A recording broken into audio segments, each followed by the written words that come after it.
ಇನ್ನು ಸುರ್ಜೇವಾಲಾ ಅವರನ್ನ ಬದಲಾಯಿಸಬೇಕು. ಸುರ್ಜೇವಾಲಾ ಎಲ್ಲೋ ಒಂದು ಕಡೆಗೆ ಪಕ್ಷಪಾತಿಯಾಗಿ ಕೆಲಸ ನಿರ್ವಹಿಸ್ತಾ ಇದ್ದಾರೆ. ಹಿಂದೂ ಕೂಡ ಈ ರೀತಿಯ ಚರ್ಚೆ ಬಂದಿತ್ತು. ರಣದೀಪ್ ಸಿಂಗ್ ಸುರ್ಜೇವಾಲಾ ಅವರ ವಿರುದ್ಧ ಪಕ್ಷದ ಒಳಗೇನೆ ನಾಯಕರ ಅಸಮಾಧಾನ ಇತ್ತು. ಆಪ್ತ ಸಚಿವರು ಮತ್ತು ಶಾಸಕರು ಸಿಎಂ ಹತ್ರ ನೇರವಾಗಿ ಕಂಪ್ಲೇಂಟ್ ಹೇಳಿದ್ರು. ಚುನಾವಣೆಗೂ ಮೊದಲು ಟಿಕೆಟ್ ಕೊಡುವಂತಹ ಸಂದರ್ಭದಲ್ಲಿ ಅವರು ಟಾಸ್ಕ್ ಕೊಟ್ಟಿದ್ರು. ಸುರ್ಜೇವಾಲಾ ಸ್ಥಿತಿಗತಿಗಳನ್ನು ಸರಿ ಮಾಡುವಂಥ ಪ್ರಯತ್ನಗಳನ್ನು ಮಾಡ್ತಾ ಇಲ್ಲ, ಒಬ್ಬರ ಪರವಾಗಿದ್ದಾರೆ. ಇದು ಸುರ್ಜೇವಾಲಾ ಮೇಲಿರುವಂಥ ಆರೋಪ. ರಣದೀಪ್ ಸಿಂಗ್ ಸುರ್ಜೇವಾಲಾ ಅವರನ್ನು ಬದಲಾಯಿಸಬೇಕು ಅಂತ ನೇರವಾಗಿ ನಾಯಕರುಗಳು ಮುಖ್ಯಮಂತ್ರಿಗಳಿಗೆ ಒಂದು ಕಂಪ್ಲೇಂಟ್ ಕೊಟ್ಟಿದ್ದಾರೆ. ಇವ್ರನ್ನ ಇಟ್ಕೊಂಡು ಆಗಲ್ಲ.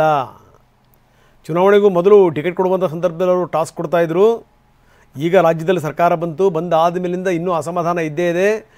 ಅಸಮಾಧಾನವನ್ನು ಸರಿ ಮಾಡುವಂಥ ಪ್ರಯತ್ನವನ್ನು ಅವರು ಮಾಡ್ತಾ ಇಲ್ಲ ಅನ್ನುವಂಥ ಮಾತು. ಅಂದರೆ ಈ ವಿಚಾರಕ್ಕೆ ಸಂಬಂಧಪಟ್ಟಂಗೆ ನೀವು ಹೈಕಮಾಂಡ್ ಜೊತೆ ಮಾತಾಡಿ ಅಂತ ಪರಮೇಶ್ವರ್ ಇದಕ್ಕೆ ಸಂಬಂಧಪಟ್ಟಂಗೆ ಪ್ರತಿಕ್ರಿಯೆ ಕೊಟ್ಟಿದ್ದಾರೆ. ಸುರ್ಜೇವಾಲಾ ಬದಲಾವಣೆ ಹೈಕಮಾಂಡಿಗೆ ಬಿಟ್ಟಂಥ ಸಂಗತಿ.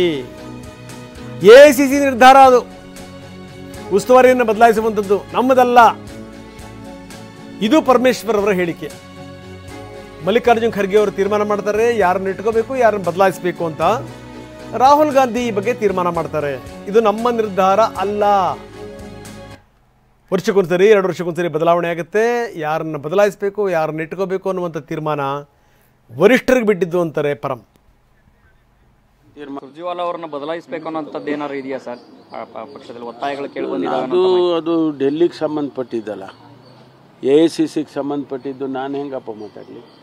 ಎಐಸಿಸಿನವರು ಯಾರು ಏನು ತೀರ್ಮಾನ ಮಾಡ್ಕೊಳ್ತಾರೆ ಅದು ಅವರ ನಮ್ಮ ಎಐಸಿಸಿ ಅಧ್ಯಕ್ಷರು ರಾಹುಲ್ ಗಾಂಧಿಯವರು ಅವರೆಲ್ಲ ತೀರ್ಮಾನ ಮಾಡ್ತಾರೆ. ಅವ್ರದ್ದು ಯಾವ ಸ್ಟೇಟಿಗೆ ಯಾವ ಜನರಲ್ ಸೆಕ್ರೆಟರಿನ ಹಾಕಬೇಕು ಅಂದರೆ ರಿಷಫಲ್ ಒಂದೊಂದು ಸಾರಿ ಆಗುತ್ತೆ, ವರ್ಷಕ್ಕೋ ಒಂದು ಸಾರಿ 2 ಸಾರಿ ಆಗುತ್ತೆ. ಅದೇನಾದರೂ ಅವ್ರಿಗೆ ಬಿಟ್ಟಿದ್ದು. ಸುರ್ಜೇವಾಲಾ ಅವರನ್ನು ಬದಲಾಯಿಸಬೇಕು ಅನ್ನೋಂಥದ್ದು ಏನಾರು ಇದೆಯಾ ಸರ್?